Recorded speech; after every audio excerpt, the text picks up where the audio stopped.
दोस्तों सबसे पहले तो जरा इन ट्वीट्स को देखिए। ये हरकत किसी आम आदमी की नहीं बल्कि पाकिस्तान के minister of science Fawad Chaudhry की है, जो चंद्रयान 2 का लैंडर क्रैश हो जाने के बाद इसरो और भारत का मजाक उड़ाते नजर आ रहे थे। खैर पाकिस्तानी ऑफिशियल से तो इससे ज्यादा की उम्मीद की भी नहीं जा सकती, लेकिन हमारे वैज्ञानिकों ने चंद्रयान 2 के पार्शियल फेलियर के बाद मून मिशन के ही ऊपर दिन रात काम किया और उम्मीद है कि आज भारत चंद्रयान 3 के जरिए मून के साउथ पोल पर लैंड करने वाला पहला देश बन जाएगा। वैसे यहाँ रशिया ने लूना 25 मिशन के जरिए भी चांद के साउथ पोल पर लैंडिंग करने की ट्राई तो की थी, लेकिन अनफॉर्चुनेटली उनका यह मिशन फेल हो गया। एंड आई थिंक आप में से ज्यादातर लोग इस न्यूज को तो जान ही चुके होंगे, लेकिन शायद आपको यह नहीं पता होगा कि चंद्रयान 2 के टाइम रशिया ने लास्ट मोमेंट पर भारत को ऐसा धोखा दिया था कि हमारा मिशन अगले कई सालों के लिए लेट हो गया। सो दोस्तों बेसिकली हमने इस वीडियो को कुछ इस तरह से डिजाइन किया है कि अगले कुछ मिनट्स में आपको मून मिशन की वो सारी बातें पता लग जाएंगी जो कि हम और आप जैसा कोई भी आम इंसान जानना चाहता है।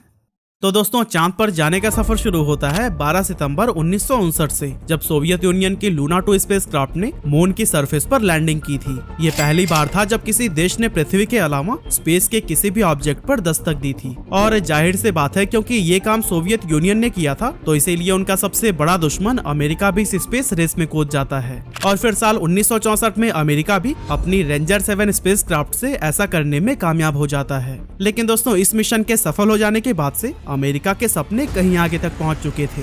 American president Franklin D Roosevelt ये अनाउंस करते हैं कि वो इंसानों को मून पर भेजकर दिखाएंगे और सोवियत यूनियन को इस स्पेस रेस में पीछे कर देंगे। अब दोस्तों यहाँ अमेरिका सिर्फ ऐसा कहता नहीं है बल्कि करके भी दिखाता है, क्योंकि 20 जुलाई 1969 को अपोलो 11 मिशन के तहत नील आर्मस्ट्रांग और बज एल्ड्रिन मून पर कदम रखने वाले पहले इंसान बन जाते हैं। अपोलो प्रोग्राम्स के जरिए 1969 से लेकर 1972 के बीच अमेरिका ने टोटल 12 एस्ट्रोनॉट्स को मून पर भेजा था। और जानते हैं इस मिशन की टोटल कॉस्ट कितनी थी? ये थी करीब $26 बिलियन की, जो कि इन्फ्लेशन को एडजस्ट करके आज के $250 बिलियन से भी ज्यादा बैठते हैं। ये इतना पैसा है जितनी आज दुनिया के 150 से ज्यादा देशों की जीडीपी भी नहीं है। आने वाले करीब 20 सालों तक मून पर सिर्फ अमेरिका और सोवियत यूनियन का राज था और कोई दूसरा देश यहाँ तक पहुँचने में कामयाब नहीं हो सका। लेकिन साल 1990 में अमेरिका और सोवियत यूनियन की इस डुओपोली को जापान ने तोड़ दिया और मून के सरफेस पर लैंडिंग करने में कामयाबी हासिल कर ली। हालांकि जापान का ये मिशन फेल हो गया था क्योंकि जापान का गोल मून पर सॉफ्ट लैंडिंग करना था, लेकिन उसके स्पेसक्राफ्ट ने हार्ड लैंडिंग की थी। आज तक टोटल 7 ऐसे देश हैं जो कि मून पर हार्ड लैंडिंग कर चुके हैं, जिसमें हमारा देश भारत भी शामिल है।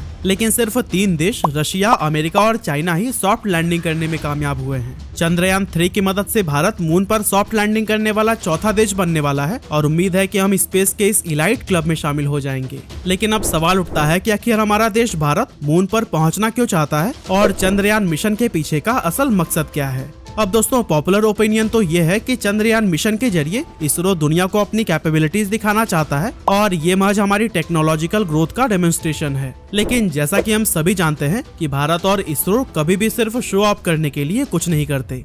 एक्चुअली पृथ्वी की तरह मून की सरफेस भी प्रीसियस मिनरल से भरी हुई है, जिस पर दुनिया के हर एक देश की नजर है। अब जाहिर सी बात है कि दुनिया का कोई देश ऐसा नहीं चाहेगा कि अमेरिका, रशिया और चाइना जैसे देश इन मिनरल्स पर अकेले ही कब्जा कर लें और बाकियों के हाथ कुछ भी ना लगे। इसी वजह से भारत और इसी के जैसे स्पेस एक्सप्लोरेशन की कैपेबिलिटीज रखने वाले कई सारे देश मून पर लैंडिंग करने की कोशिश में लगे हुए हैं। लेकिन क्या आपको पता है इसरो ने ये कोशिश आजकल में नहीं बल्कि साल 2000 से ही शुरू कर दी थी। इस साल भारत की स्पेस ऑर्गेनाइजेशन ने भारत सरकार के सामने मून मिशन को शुरू करने की मांग रखी और फिर 15 अगस्त 2003 में उस समय के प्राइम मिनिस्टर अटल बिहारी वाजपेयी जी ने अपनी इंडिपेंडेंस स्पीच में चंद्रयान 1 मिशन की घोषणा कर दी और कुछ इस तरह से शुरू हो गया भारत के चंद्रयान प्रोग्राम का सफर। चंद्रयान 1 के लिए $48 मिलियन यानी कि 386 करोड़ रुपए का बजट रखा गया था, जो कि दूसरे देशों के मून मिशन के कंपैरिजन में 10 गुना से भी ज्यादा कम था। 22 अक्टूबर 2008 को श्रीहरिकोटा के सतीश धवन स्पेस सेंटर से चंद्रयान 1 उड़ान भरता है और 8 नवंबर 2008 को ये मून की ऑर्बिट में एंटर हो जाता है।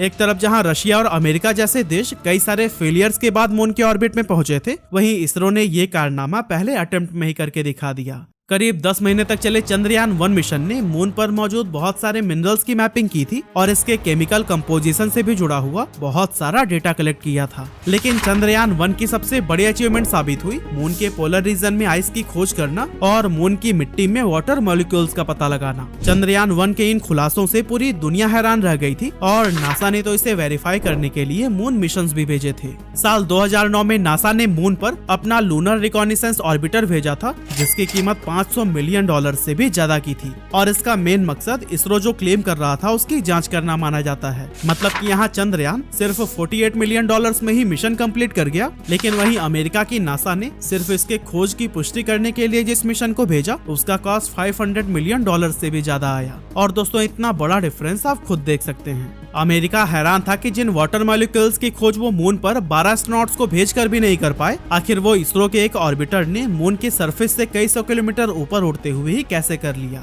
चंद्रयान 1 मिशन की सक्सेस के साथ ही उस समय की मनमोहन सिंह गवर्नमेंट ने चंद्रयान 2 को भी हरी झंडी दिखा दी और इसकी लॉन्चिंग डेट साल 2013 में रखी गई। लेकिन इस साल चंद्रयान 2 को पोस्टपोन करके 2016 तक के लिए टाल दिया जाता है। इसके पीछे का रीजन ये था कि भारत चंद्रयान 2 के साथ मून पर सॉफ्ट लैंडिंग करना चाहता था, लेकिन उस समय के गवर्नमेंट ने इसके लैंडर को खुद बनाने से बेहतर इसे रशिया से खरीदना ज्यादा सही समझा। रशिया कुछ टेक्निकल इश्यूज का हवाला देकर इसरो को लैंडर देने से मना कर देता है और इसके बाद भारत सरकार के आदेश पर इसरो के साइंटिस्ट चंद्रयान 2 मिशन के लैंडर को खुद ही बनाने का फैसला करते हैं। अब यहाँ मैं आपके क्लैरिफिकेशन के लिए बता दूं कि रशिया ने जानबूझकर इसरो के मिशन को फेल करने के लिए लैंडर देने से मना नहीं किया था। एक्चुअली रशिया भारत को जिस लैंडर की टेक्नोलॉजी देने वाला था वह रशिया के मार्स लैंडिंग मिशन के दौरान बुरी तरह से फेल हो जाता है और इसीलिए रशिया हमें वो टेक्नोलॉजी नहीं देना चाहता था जो खुद उसके लिए ही सक्सेसफुल साबित नहीं हो सकी थी।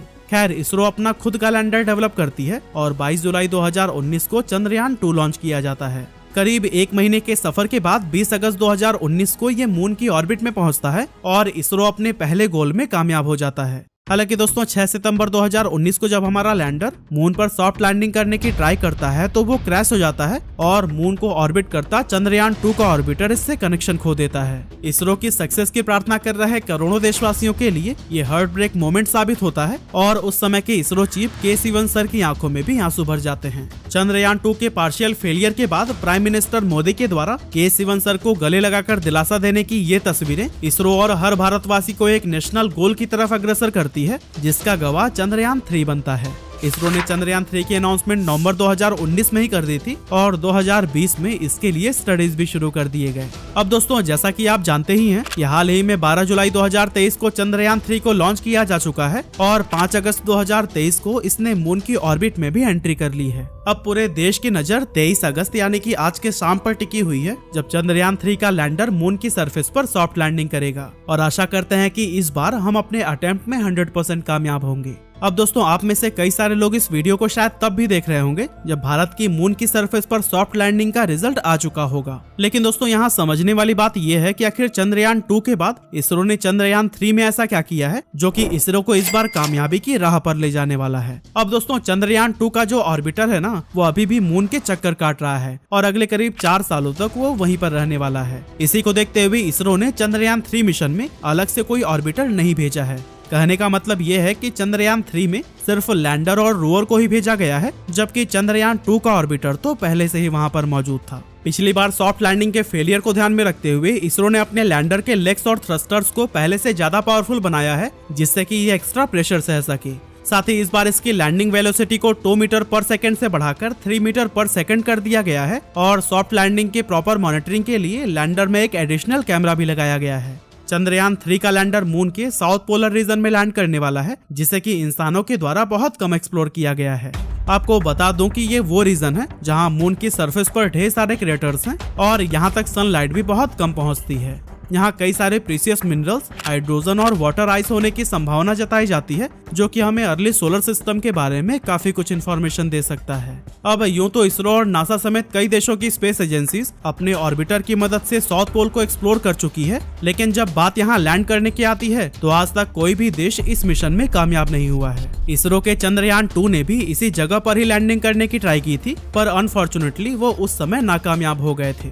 और हाँ, आपको जानकर हैरानी होगी कि इसरो के तीनों मून मिशन का टोटल कॉस्ट $170 मिलियन रहा है, जो कि साल 2009 में आई हॉलीवुड मूवी अवतार के $237 मिलियन के बजट से भी काफी कम है। साल 2013 में जब इसरो ने अपना मंगलयान 1 मिशन भेजा था तो उसका भी टोटल बजट था सिर्फ $74 मिलियन। लेकिन इसके बावजूद इसरो दुनिया की एकमात्र ऐसी स्पेस एजेंसी बन गई थी जिसने पहले अटेम्प्ट में ही मार्स की ऑर्बिट में एंटर कर लिया था। तो दोस्तों, अब सवाल उठता है कि आखिर इसरो ऐसा क्या कर रहा है जिससे कि ये एक के बाद एक अफोर्डेबल स्पेस मिशन को सक्सेस तक पहुंचा पा रहा है। तो दोस्तों, इसके पीछे का मेजर रीजन है कि इसरो अपने प्रोजेक्ट के ज्यादातर कंपोनेंट्स खुद ही बनाता है और दूसरे देशों पर कम से कम निर्भर रहता है। इससे फॉरेन कंपोनेंट पर लगने वाला हाई इंपोर्ट कॉस्ट कम हो जाता है और अल्टीमेटली इसरो का मिशन अफोर्डेबल बन पाता है। अगर हम अमेरिका की बात करें तो यहाँ की स्पेस एजेंसी नासा पिछले कई सालों से अपने स्पेस मिशन के लिए रशियन रॉकेट्स पर निर्भर रहती है, जिसके लिए उन्हें मिलियंस ऑफ डॉलर्स की एक्स्ट्रा कॉस्ट चुकानी पड़ती है। वहीं दूसरी ओर इसरो ने हमेशा से ही अपने खुद के रॉकेट्स बनाने पर फोकस किया है और आज हम अपनी ही नहीं बल्कि दूसरे देशों की सैटेलाइट्स को भी स्पेस में भेज रहे हैं। दोस्तों, पृथ्वी और मून के बीच की डिस्टेंस सिर्फ 3,84,400 किलोमीटर है, जो कि यूनिवर्स की स्केल पर बहुत ही कम कही जा सकती है। आमतौर पर कोई भी स्पेसक्राफ्ट इस डिस्टेंस को 2 से 3 दिन में कवर कर लेता है और न्यू हॉरिजन मिशन के दौरान तो नासा ने ऐसा सिर्फ 8 घंटे और 35 मिनट में ही करके दिखाया था। पर अगर आप नोटिस करेंगे तो इसरो का चंद्रयान 3 इसके लिए करीब 40 दिनों का समय ले रहा है, जिसके पीछे एक बहुत बड़ा रीजन छिपा हुआ है। एक्चुअली जब भी कोई स्पेसक्राफ्ट पृथ्वी को ऑर्बिट करने के बाद मून की ओर इस स्लोअर ट्रैजेक्टरी से बढ़ता है तो उसे मिशन के दौरान कम फ्यूल खर्च करना पड़ता है और उसकी सेफ्टी की गारंटी भी ज्यादा होती है। अगर आप साल 2020 में नासा के मार्स मिशन पर नजर डालेंगे तो ये उस समय भेजा गया था जब चाइना और यूएई भी अपने मार्स मिशन को भेजने वाले थे। कहने का मतलब ये है कि उस समय मार्स पर जाने वाले स्पेसक्राफ्ट का काफी रश देखने को मिल रहा था, लेकिन इसरो हमेशा उस समय अपने मिशन लॉन्च करती है जब कोई दूसरा देश अपने स्पेस मिशन को प्लान न कर रहा हो। इससे दूसरे देशों के साथ कोऑर्डिनेशन बढ़ाने की कॉस्ट बच जाती है और लॉन्च भी काफी सस्ते में हो जाता है। और दोस्तों, इन्हीं सभी रीजंस की वजह से ही इसरो अफोर्डेबल स्पेस मिशन को लॉन्च कर पाता है और चंद्रयान प्रोग्राम इसका बेस्ट एग्जाम्पल है। हालांकि दोस्तों, इसरो के इरादे सिर्फ चंद्रयान पर रुकने के नहीं हैं, क्योंकि आने वाले सालों में इसरो ने कई सारे ऐसे मिशंस प्लान कर रखे हैं जो कि स्पेस एक्सप्लोरेशन को नेक्स्ट लेवल पर ले आने वाले हैं। साल 2024 में मंगलयान 1 के बाद अब मंगलयान 2 मार्च की ओर रवाना होने वाला है, तो वहीं 2025 में गगनयान मिशन के जरिए इसरो भारतीय एस्ट्रोनॉट्स को स्पेस में भेजने वाली है। आदित्य L1 मिशन से हम सन को, तो फिर शुक्रयान मिशन के जरिए वीनस की स्टडी करने वाले हैं, जो कि हमारे लिए बहुत ही रिवोल्यूशनरी स्टेप्स होंगे। और दोस्तों, ये सभी कदम भारत को स्पेस की सुपर पावर्स के बीच खड़ा कर देंगे। बहरहाल आज के दिन तो हमारी नजर सिर्फ चंद्रयान 3 मिशन पर है और हम भगवान से प्रार्थना करते हैं कि हमारे वैज्ञानिकों की मेहनत रंग लाए और हमारा नाम इतिहास के पन्नों पर लिखा जाए।